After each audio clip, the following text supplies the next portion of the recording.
It's good to have you join us again for your favorite program. This is Close Flow coming to you from NTA2 Lagos Network Center. It's always our delight because we know that you are a very devoted Nigerian who will always stay alert to see who our distinguished guests will be again on this show. This is your favorite show where the conversation is all about you and how the narrative of our great country, Nigeria, is being either recaptured, retold, or retitled.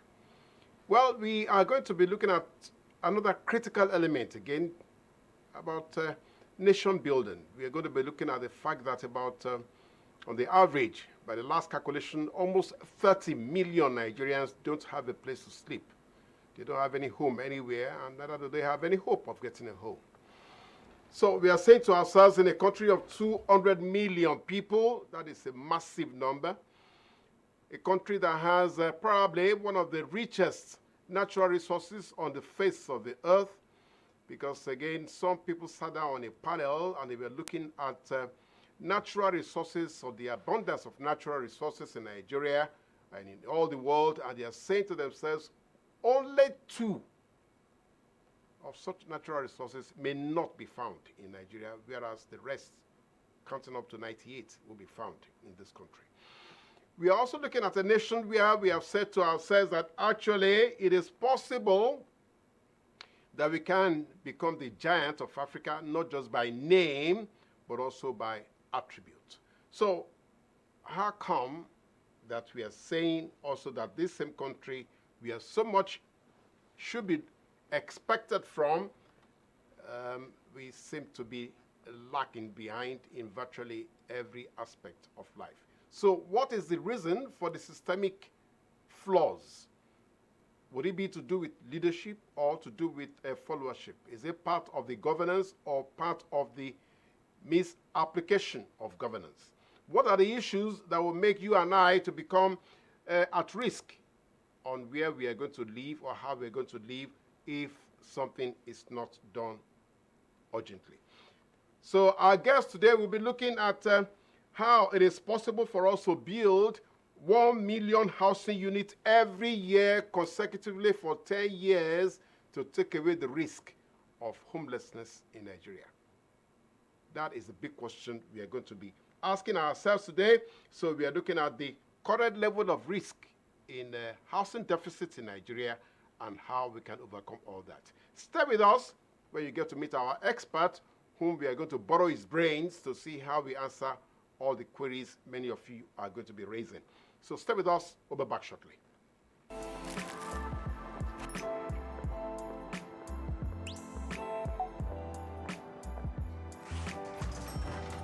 Hey, beautiful. Your eyes, your smile are all begging me to take you home tonight. Now reading page 3. Experience unlimited superfast internet access from Entel 4G. Entel. Live more.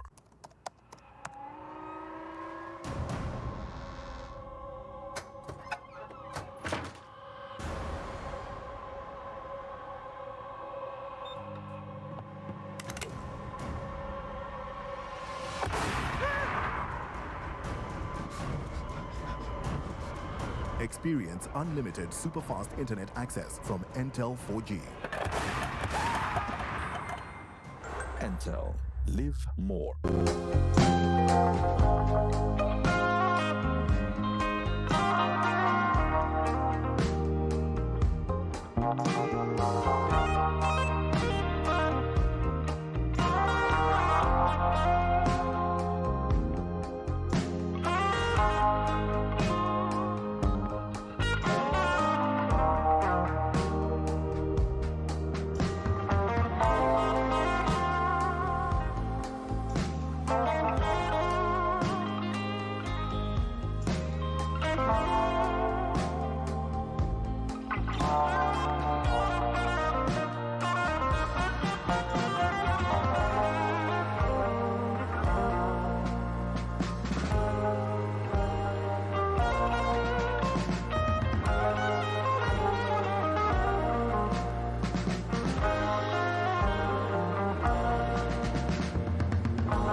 All right, so you have gotten to see the tip of the iceberg, who our distinguished guest is.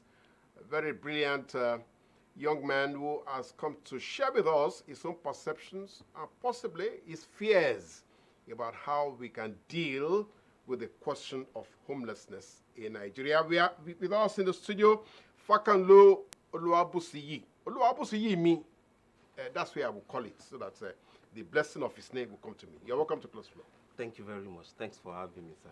Now, quickly, let's look at your own expertise and how we are dealing with this issue of Nigerians who are at the risk of being homeless for their lifetime. So, where is that coming from? How did we get into that kind of mess?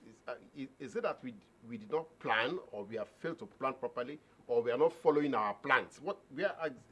How would you want to place it? Thank you very much, sir. The issue of housing deficit, I would like to say, is not peculiar to Nigeria. Okay. It's a worldwide thing, because even in United States of America, yes, as of today, they are battling with housing deficit.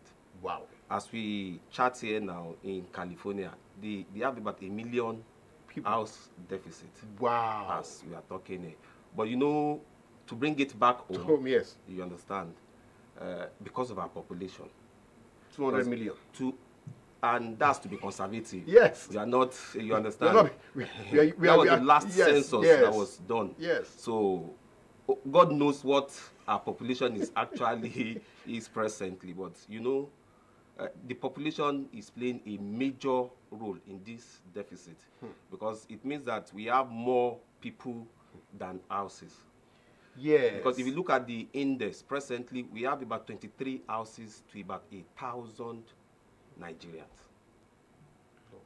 You understand? And that is the ratio we are dealing with now. That's the ratio. 23 houses, yes, and those who want to live there, about 1,000 already. About 1,000. That's the index as of today.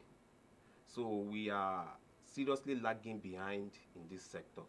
And you know, the effect is just too much to comprehend, because if you look in Nigeria today, we are battling insecurity. Yes.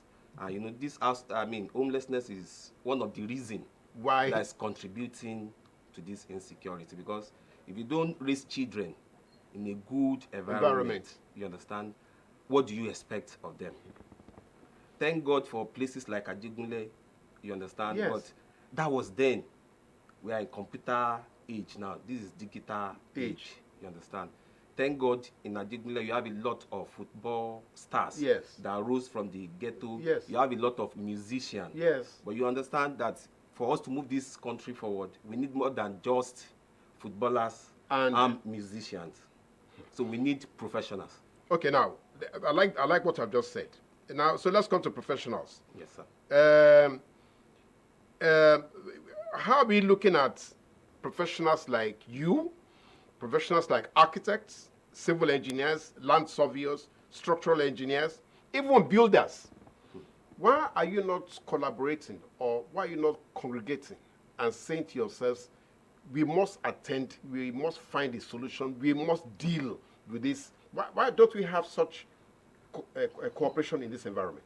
You see, when we are talking about the housing sector, yes, you know, it's massive. It is. And it's a sector that is capital intensive. Yes. So for professionals to come together, how many professionals do we have today that are, financially you understand? Buoyant to bankroll housing deficit in Nigeria. Because you know there are so many factors that led to this situation. Deficit. Yes. Because the infrastructures that we have in places, they are not as much as what is needed. And if you look at our population growth, yes, the rate at which we are growing population-wise is far, it totally outweighs the rate at which we are growing in our infrastructural development and housing. Okay, well, that is a very frightening situation, yes, you know, that you have just painted here. Yes, but I'm asking, so the cycles of infrastructural deficits that you're talking about, across all sectors, we are not just looking at housing alone. Yes. Virtually in every aspect of our national lives, we have infrastructural deficit. So, how disturbing is that for you? What does that do to you? as a Nigerian? It's very disturbing, because to be here this morning for this program, yes, I had to leave maybe about 4 hours earlier because of where I'm coming from. You spent 4 hours on the way to get here. So you know it. So you're trying, if you equate it to every other person who is going out to work today. Exactly. So to beat the traffic, to be here on time and not come late, I had to leave earlier. So just look at the man hour that I've wasted coming to the program this morning. So it affects every fabric of our society. And you know, I know government has the bulk of it to do, but even we as individuals, yes, we also have our own part to play to make sure that things work in this country. Not just housing. The health sector is there, the agricultural sector is there. There are so many sectors that need total, overhauling. And how do we achieve that? All of us, because we keep saying it's people in government. They have the bulk of the responsibility. Yes. To correct some of these things. To correct some of these deficits and infrastructural problems. Yes. You understand? But even we as individuals, we also have our own part to play. You can see the issues of flooding. People bringing out trashes from their houses. People driving on Third Mainland Bridge, winding down to throw trash into the Third Mainland Bridge, into the lagoon. Yes. So we have a part to play. The government also have their own part to play. But you know, about the housing, the government has, the majority responsibility. Because Nigeria construction industry and housing industry has about maybe 20% potential of adding about 20% to Nigeria GDP. If properly explored. I'm telling you, in America today, the housing sector and construction is contributing about 17%. And we have the potential. We have the most deficit. You understand? So the deficit is, it depends on how you see it. Its deficit is a problem, but it's also a potential for growth, for growth and development. Because if we have the right policies, the right housing policies in place, we have good mortgage system. And you know, it's not just having this system in places, and the government also needs to create awareness. There are so many. Oluwabusuyi, just wait, hold on a second. Yes, sir. I love what you just said again about the responsibility of government, but let's quickly do a recap. Okay, sir. Have we ever, maybe even you in your own small corner, your small niche, have you ever done any assessment of the positive impact of certain legislation on housing in Nigeria? For example, let me give you one simple example. The Land Use Act.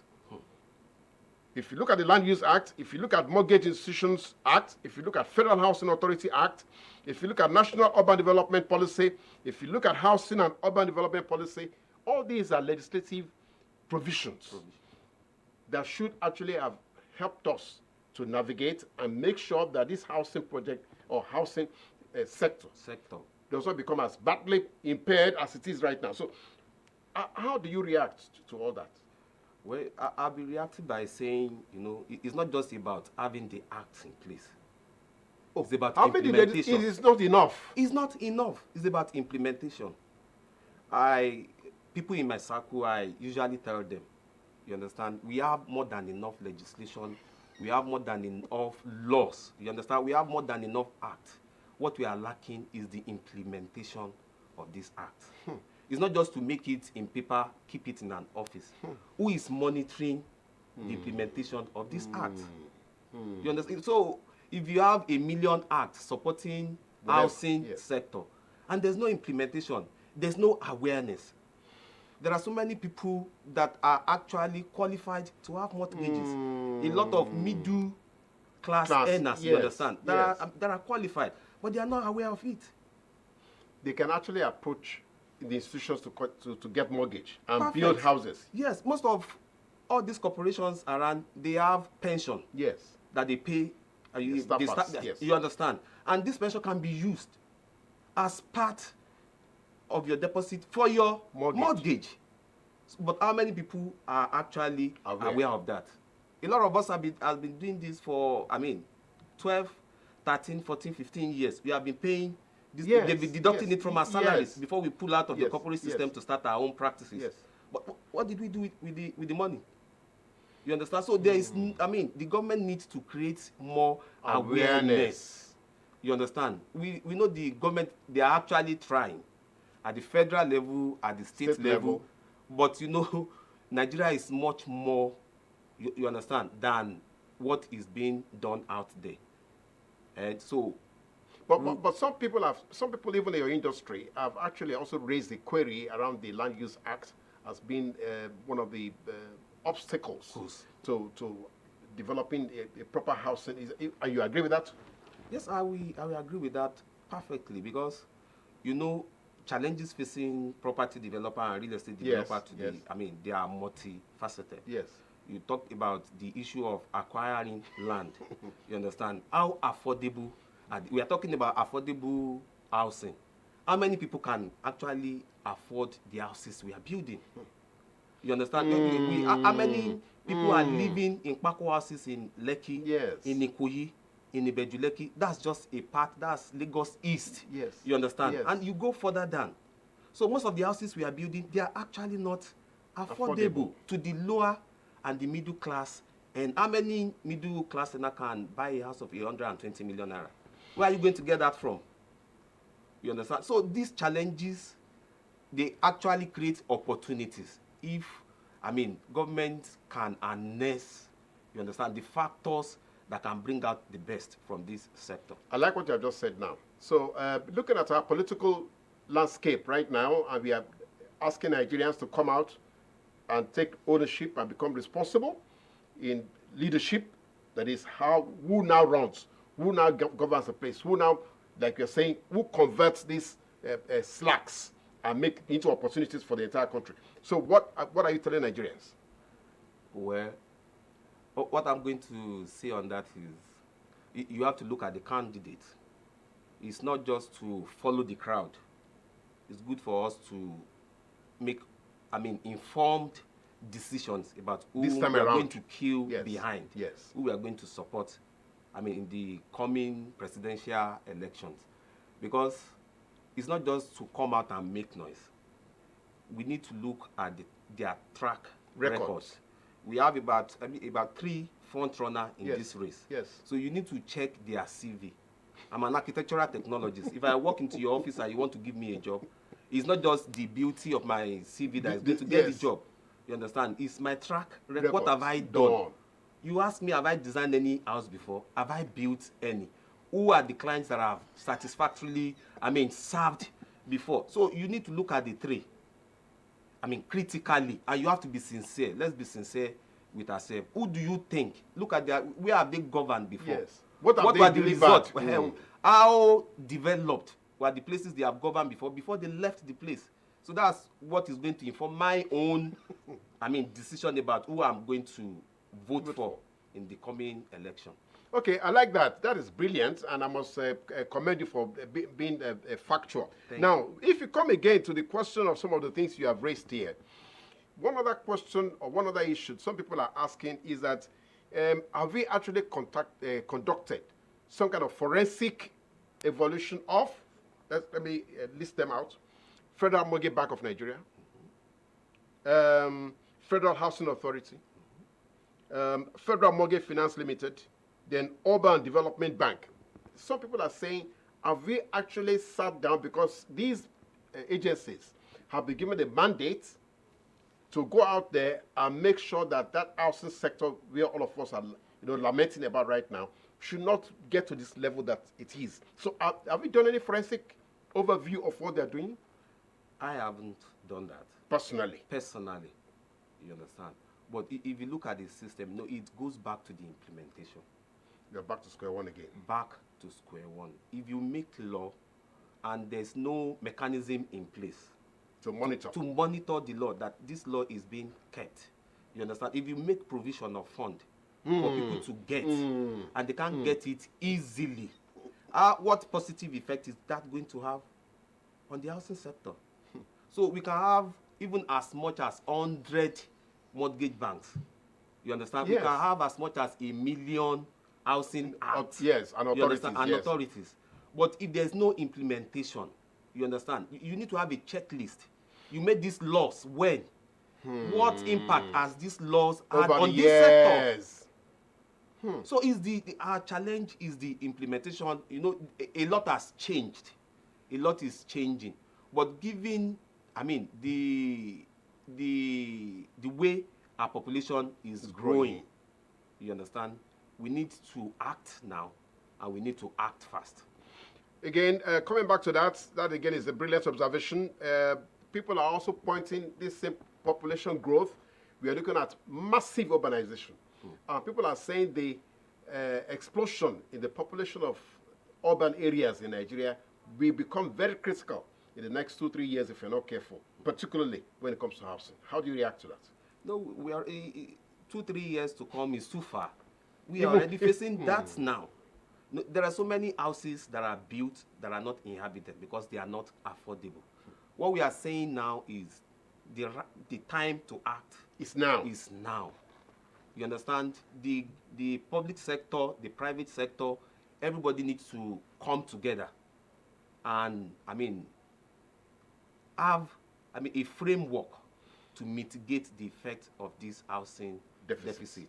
Because if I'm living in a Paco house without any sanitation, how is that not going to affect my productivity? And your living standards? And my living standard. So my well-being is going to be affected.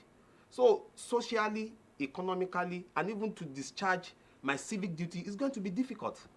If I don't have a comfortable place to go, a decent home to go to at the close of work every day, to lay my head, rest, have my meal, you understand, it's going to be difficult. Because if you look at the 3 most important needs for a human being, housing comes first.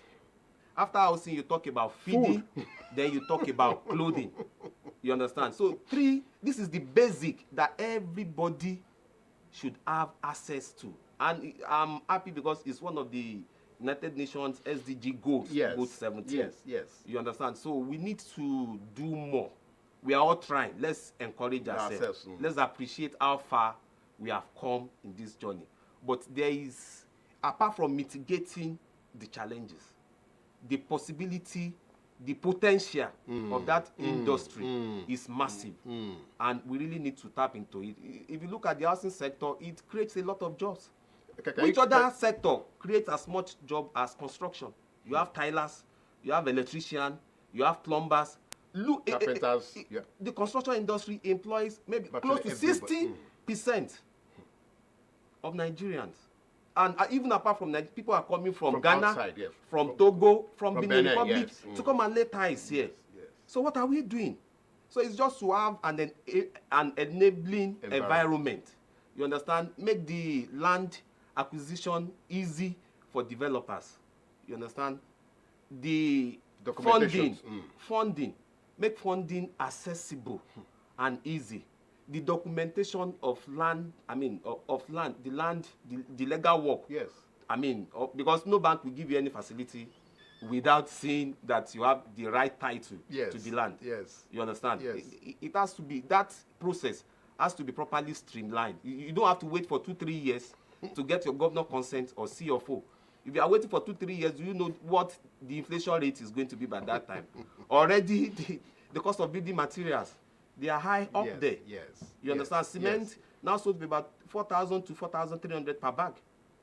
Now, but is that not a little bit negative? The fact that we are manufacturing cement here and we're still being asked to buy cement at that price, at those prices, what really is going on there then? We have a government that regulates these manufacturing sectors. Yes. I wouldn't want to go into that. But there, if you look at Nigeria, how many cement manufacturers do we have servicing more than 200 million people? Just two. So what do you expect? So this deficit we are talking about is running everywhere, and we have to find a way to put an end to all that. Now, some people have said again that what we probably want to do is that theoretically, we need to probably look at, like I said, we have a framework of what we want to achieve and how we want to achieve it at the set time.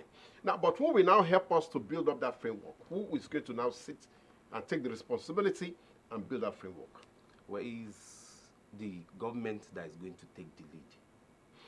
The government should take the lead, but it's not like the government alone will do it. Government alone cannot do it, because even if you look at us professionals, how many registered architects do we have in Nigeria? How many registered civil engineers do we have in Nigeria? So all of us need to come together, but the government needs to take the lead. By the time the government take the lead, bring in professionals in these sectors so that they can brainstorm. You understand? And strategize. Because presently, only the professionals cannot handle this. Because how many professionals do we have? We can't handle it alone. And it's cost intensive. It's cost intensive. How many people can single-handedly, finance a big housing estate presently in Nigeria? It's difficult because of the economic factors. The materials are going up, getting even good artisans, good craftsmen. Yes, you understand? It's challenging getting land.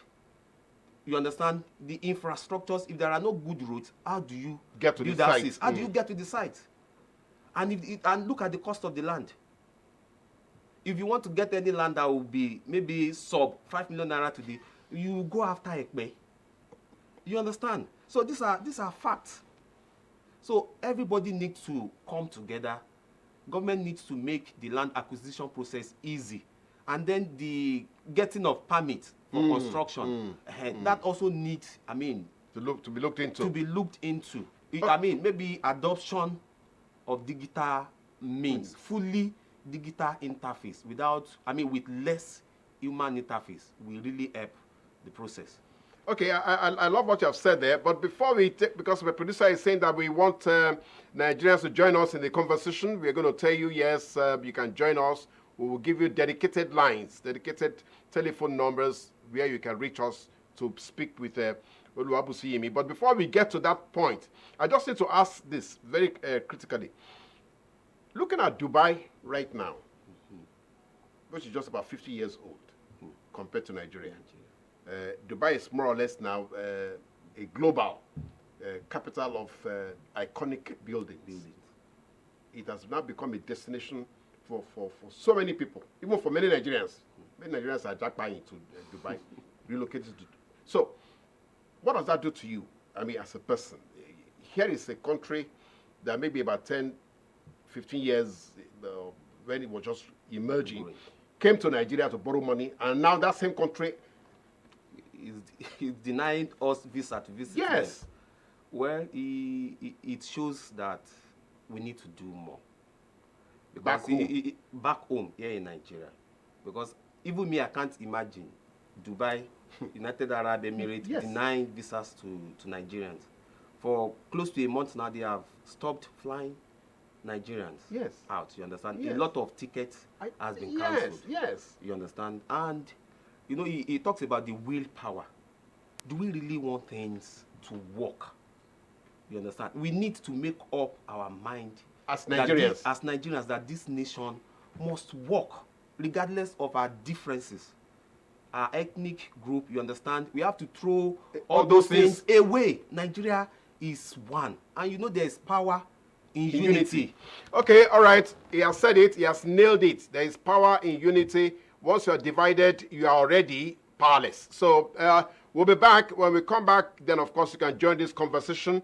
I will give you the numbers when we come back, so you can then take down the numbers and be sure you call the right numbers to talk to our guests. Stay with us.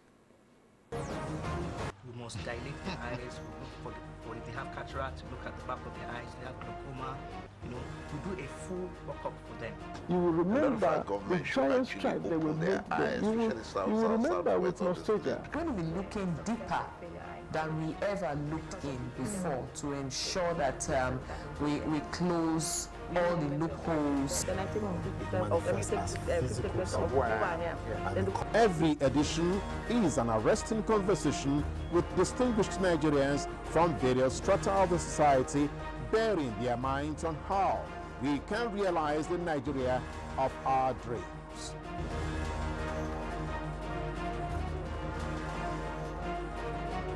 Join us live on Close Flow, Monday every week here on NTA2 Lagos Network Center.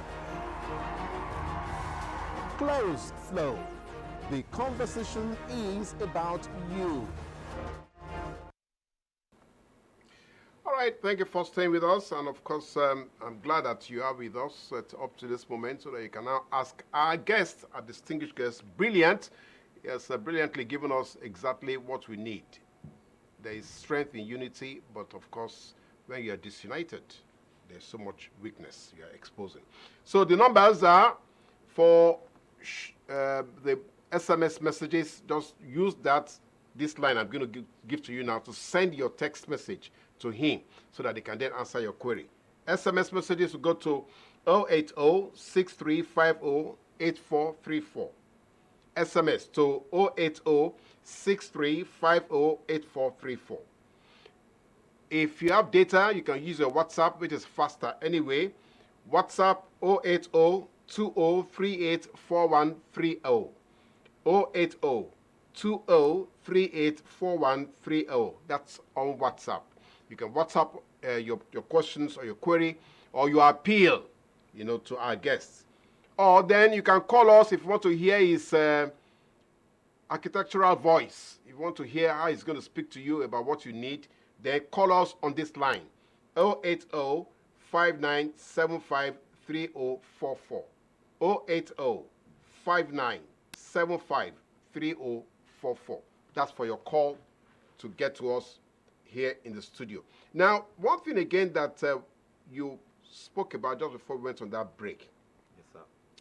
has to do with this question of social security.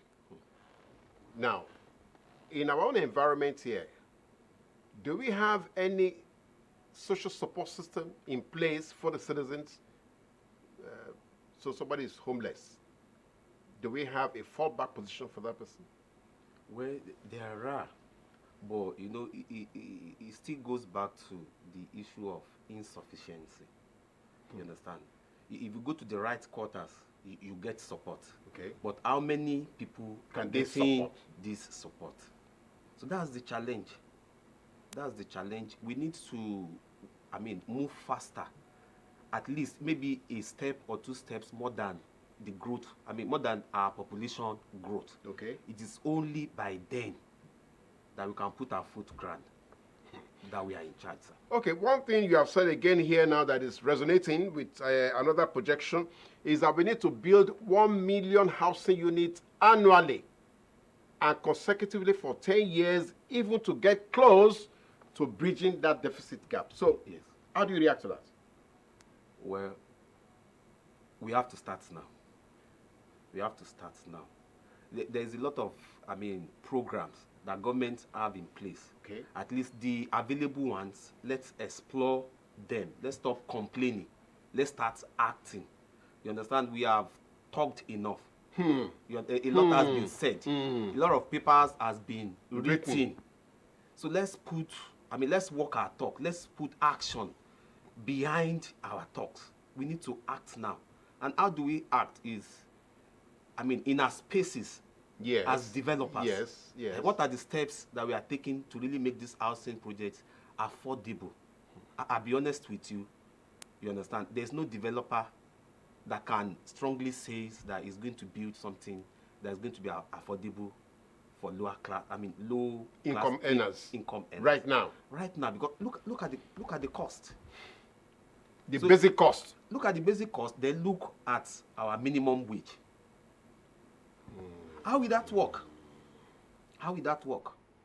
That means for 100 years, that fellow cannot pay back that money. So it's difficult. So who is going to fund such a project? You understand? If the government doesn't come out to help, as they have always done, you understand?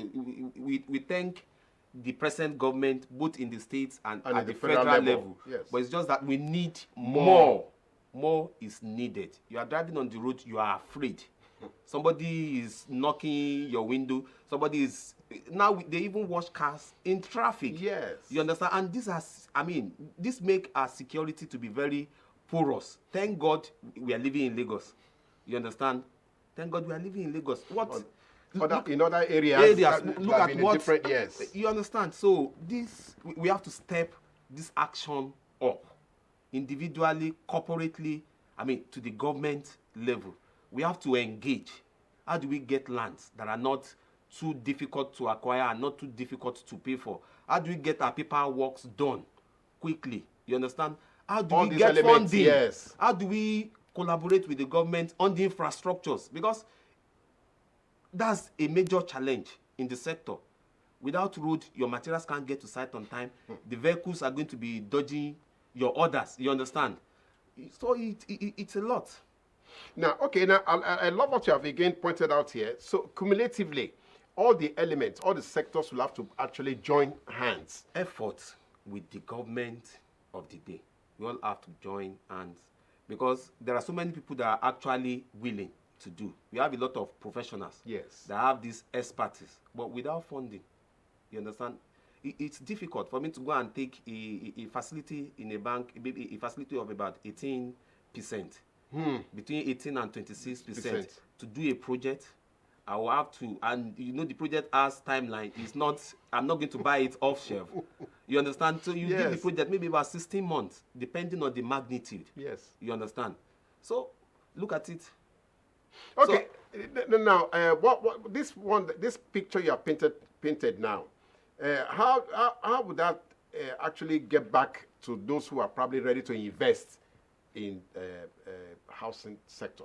Well, it is a very good time to invest. Do it now, yes. It's a very, look at our currency. Well, not just our own currency, but globally. It's globally, but look at the rate our own is dropping in value. So what's the essence of keeping your money in the bank? What's the essence of fixing your funds? If you can just put it into a venture under maybe 12, 16 months, you can get your return on investment. So it's a very good time.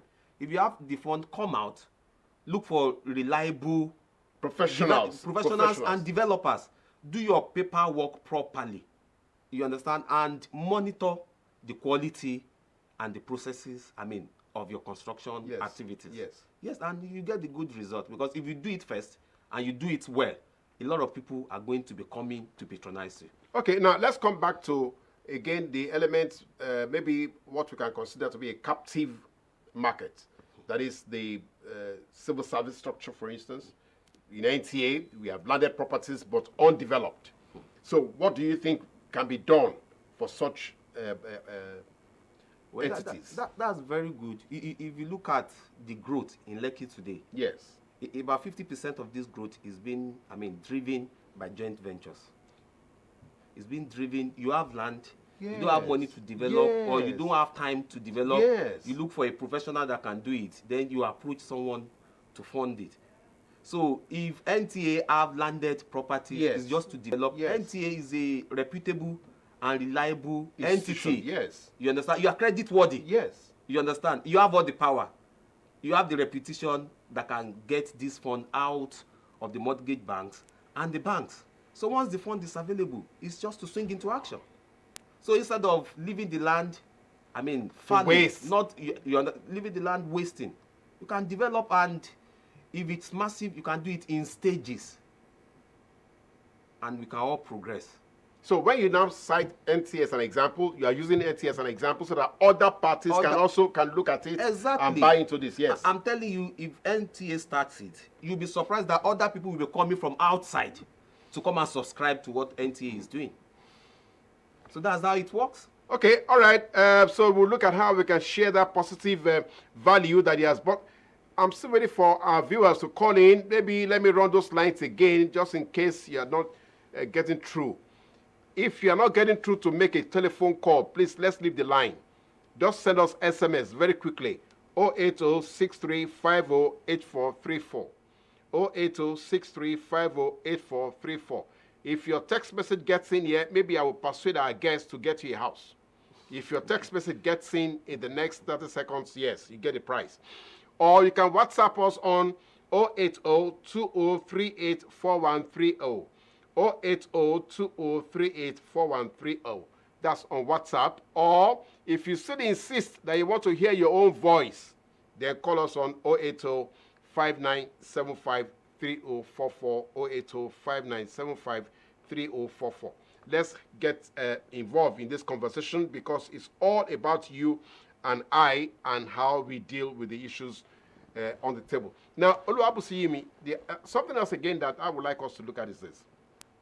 How about the educational system, our academics? We are saying that probably we need to rejig the way we learn and unlearn and relearn, so that professionals coming out from our educational system will know how to apply themselves to the prevalent situation we're going through. Do you agree with that? I totally agree with that, sir. Because, you know, there's this saying that we should catch them young. You understand? And, you know, in this industry, exposure really can't. You understand? I personally, I went through the polytechnic system. Yes, the rigors. Why did I go that? through Yes. that? It was because of the level of exposure that I had then. You understand? Yes. So we need to expose our young ones from, thank God for the 633 system of education that Nigeria adopted. Yes. You can do your primary school, do junior high, secondary school, then do senior. Yes. You understand? And at the end, if you want to proceed, then you are good to go. If you want to stop, you can go to technical school. You can go and learn a trade. Yes. So catching them young is very, very, we can build a culture. There are things you do today that you don't even know when you pick it up.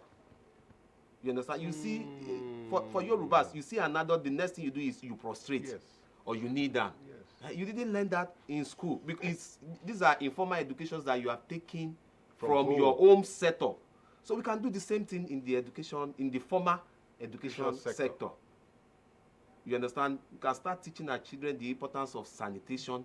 Can start teaching them the importance of agriculture. You know, all of us can't be aviation engineer.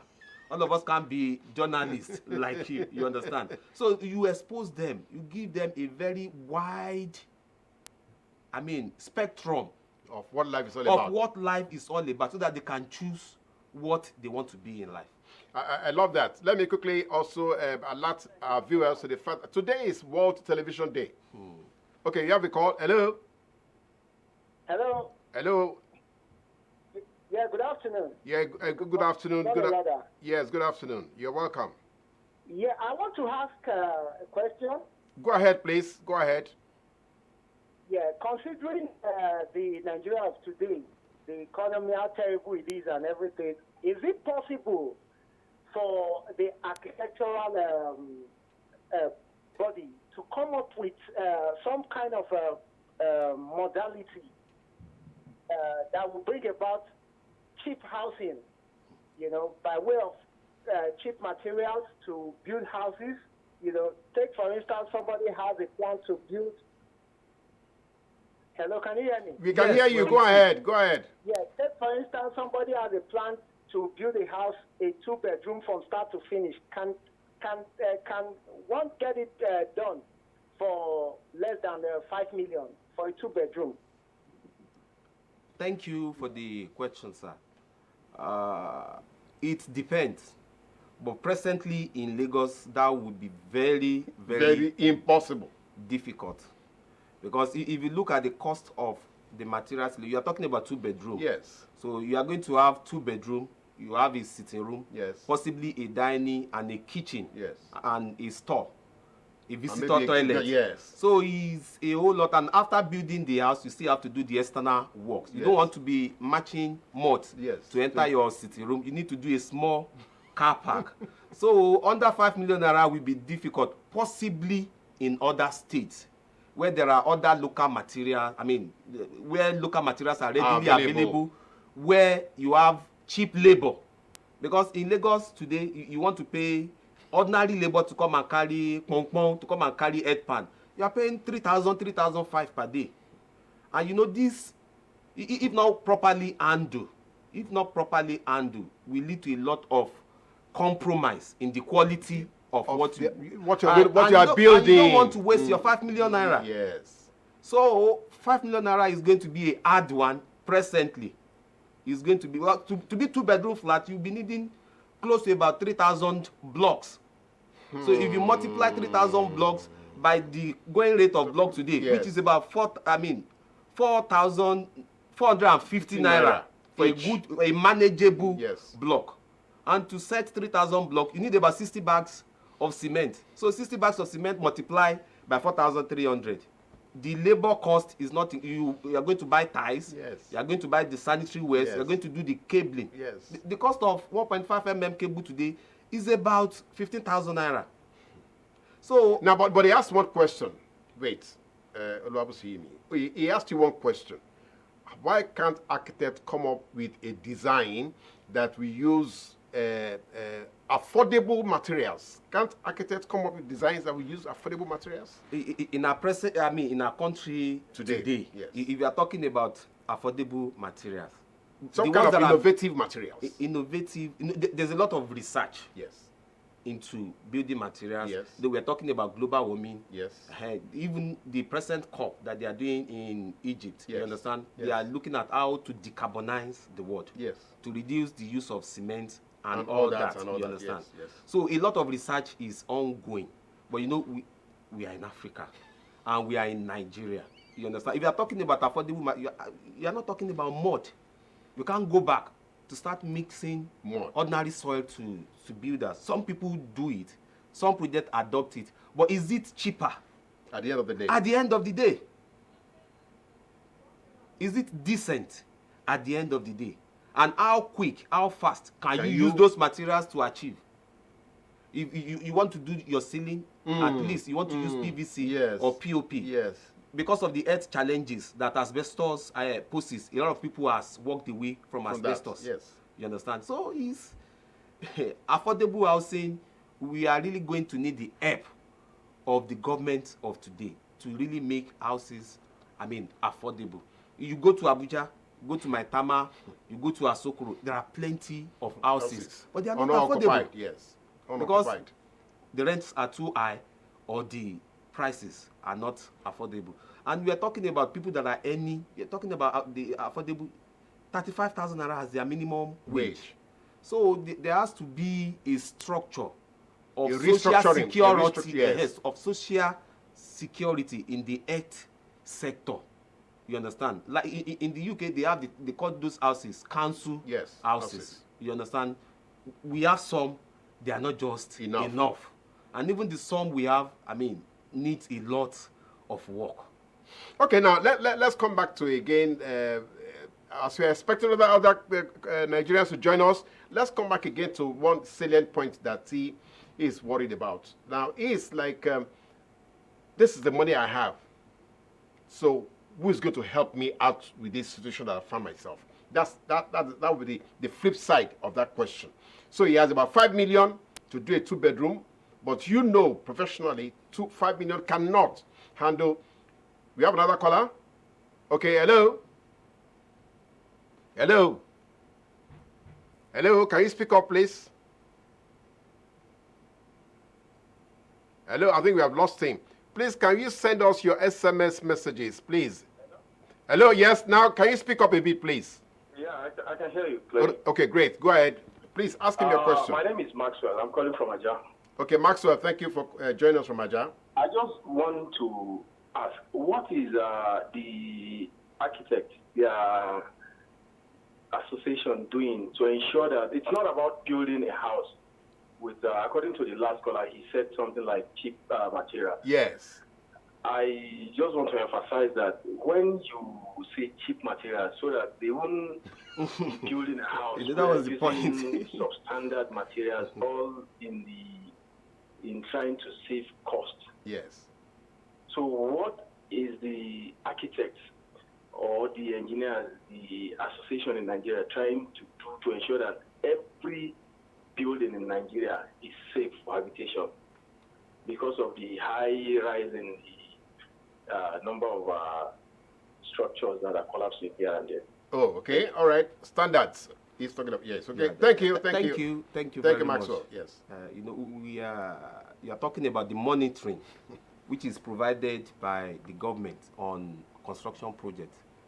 Lagos State is doing a lot. If you look at the structure that Lagos State is using, you have LASPA. Yes. People, they give the permit to people to construct. You have LAPSCA. That will come and check. That will come and check at every stage. Check your reinforcement, check your concrete, even before you pour the concrete. You have LSMTL that test these building materials, your reinforcement, your sand, your aggregate, I mean, your everything. So the structure is there.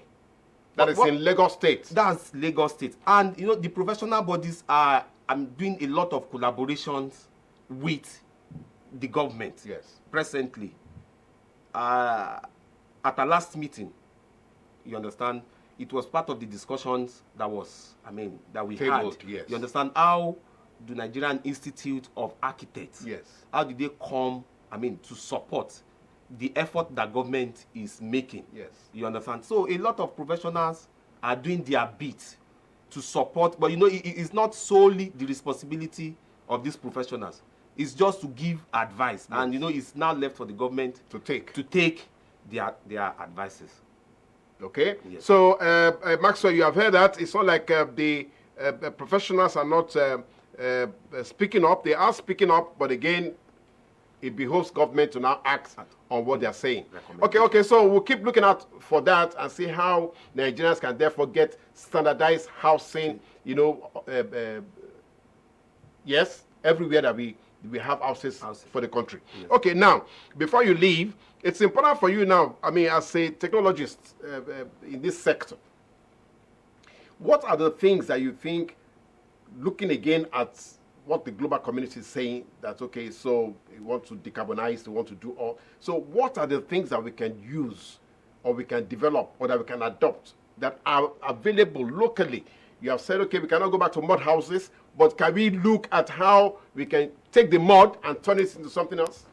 Well, a lot can be done to build sustainable homes. Okay. You understand? You just need to engage professionals. You can build your house in a way that it will be extremely energy efficient. You don't have to put on the fan. You don't have to put on the AC. You can do that? You can do that if the building is rightly positioned.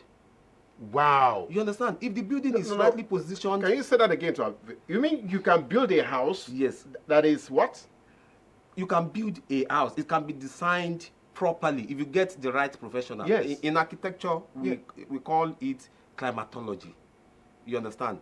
The building is well positioned in a way that breeze can enter from one end and go out the other end. It is about the orientation of your building. You don't build your house against the nature, against nature. You understand? So if your buildings are well protected and well designed, you have the normal, I mean, the elements that are elements on the building that can protect these weather elements. You understand? You have the possibility of using the vertical fins, horizontal fins. During the rain, you can open your window. You don't have to close window and be on the fan because you don't want breeze to enter your house. Marvelous. So it's okay. All right. Do we have a call out line? Hello. Oh, I think my producers are saying to us that yes, you have spoken for so long that Nigerians are saying, why is it still on this? Okay, thank you very much for coming on the show. Thank you. The conversation is never over with us on Close Flow. Yes. Don't forget that. Yes. We're going to encourage all our viewers to please go to our social media handles and be sure that you continue your query with Oluwabusuyi, okay, on our social media platforms and see how you can actually build a home that is climate friendly and is sustainable. Yes. Thank you very much for coming on Close Flow. Thank you very much. Thank you, sir. Until next week again, we will bring another distinguished Nigerian to share with us his own narratives on how our country can become one of the best on the face of the earth. Just stay with us.